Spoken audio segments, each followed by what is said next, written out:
Hi, today let's make the easiest ever Vendekaya recipe. Let me know in comments what do you call ladyfinger in your local language.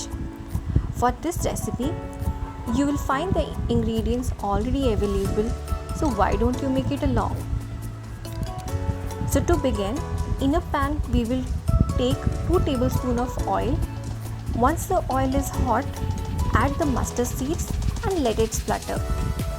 Now we will add sliced onions and a little salt.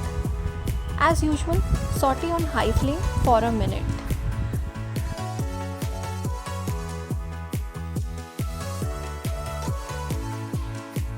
Don't worry if the onions are little undercooked.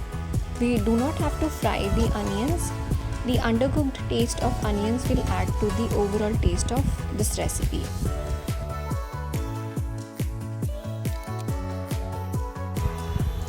Then add the diced potatoes.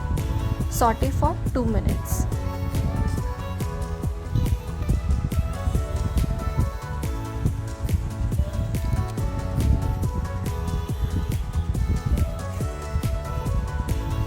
Now cover and cook for 10 to 15 minutes till the potatoes are half cooked. You can drizzle little water before covering to fasten the cooking.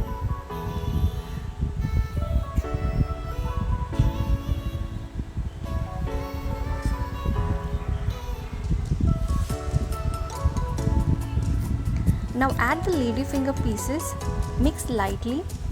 We will keep the pan open and leave it cooking for 5 to 10 minutes. Leaving the pan open will ensure the ladyfinger doesn't get mushy or too sticky.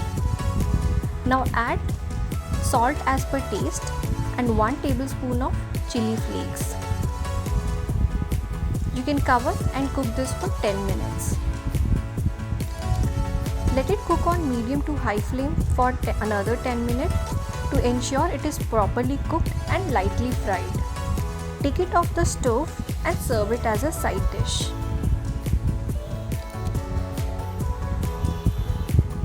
You can have it with roti and dal or with rice and dal. Do try this recipe and share your feedback in the comment. Stay healthy and stay happy.